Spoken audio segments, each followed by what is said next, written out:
Okay, so we had somebody who is in the region visiting several countries, and he made a special effort that said he wanted to come down here and say thank you to all of you. Who? So without any further ado, let me introduce our Commander-in-Chief, the President of the United States.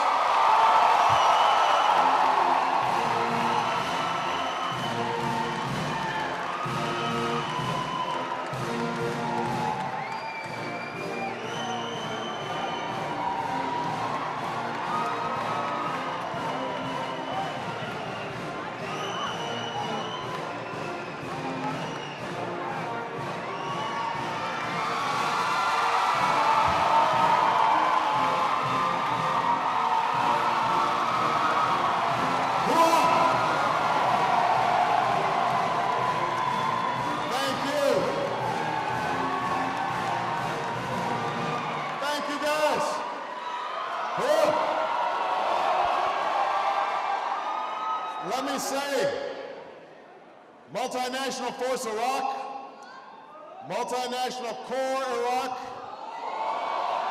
Multinational Security Transition Command Iraq, Force Corps, America's Corps Band.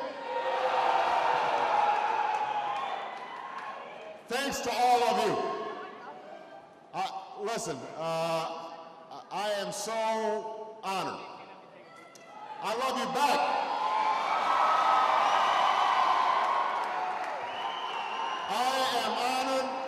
I'm honored and grateful to be with all of you.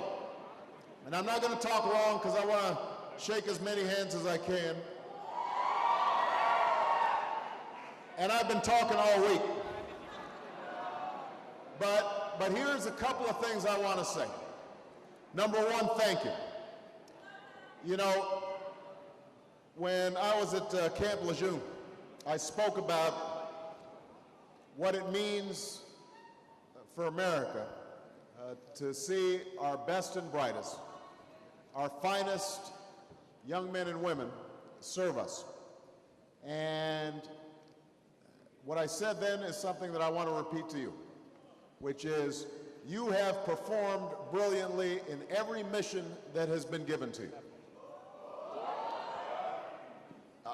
Under enormous strain and under enormous sacrifice, through controversy and difficulty and politics, you've kept your eyes focused on just doing your job.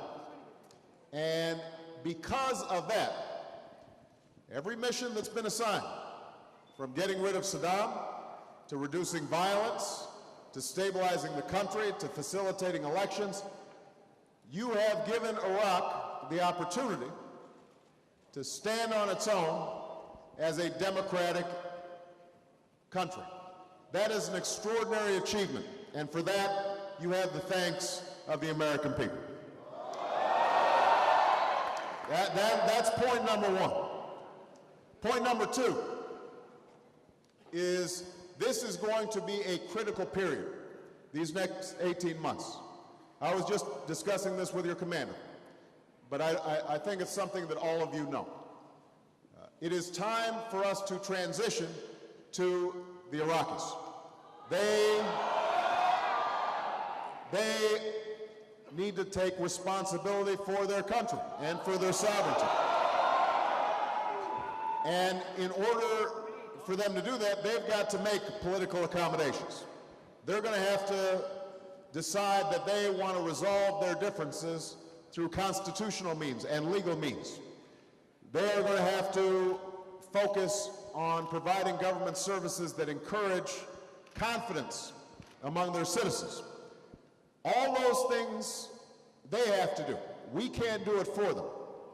But what we can do is make sure that we are a stalwart partner, that we are working alongside them, that we are committed to their success, that in terms of training their security forces, training their civilian forces in order to achieve a more effective government, they know that they have a steady partner with us. And so, just as we thank you for what you've already accomplished, I want to say thank you because you will be critical in terms of us being able to make sure that Iraq is stable, that it is not a safe haven for terrorists, that it is a good neighbor and a good ally, and we can start bringing our folks home.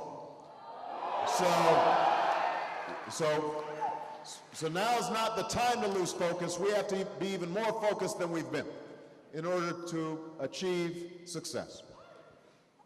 The last point I want to make is, I know how hard this has been on a lot of you. You've been away from your families, many of you for multiple rotations. You've seen buddies of yours injured, and you remember those who've made the ultimate sacrifice. There are probably some people here who have seen children born and have been missing watching them grow up. There are many of you who have listened to your spouse and the extraordinary sacrifices that they have to make when you're gone. And so I want you to know that Michelle and myself are doing everything we can to provide additional support for military families. The federal budget that I have introduced increases support for military families. We are going to do everything required to make sure that the commitment we make to our veterans is met and that people don't have to fight for what they have earned as a consequence of their service. The main point I want to make is we have not forgotten what you've already done. We are grateful for what you will do. And as long as I'm in the White House, you are going to get the support that you need and the thanks that you deserve from a grateful nation. So, thank you very much, everybody. God bless you. God bless the United States of America.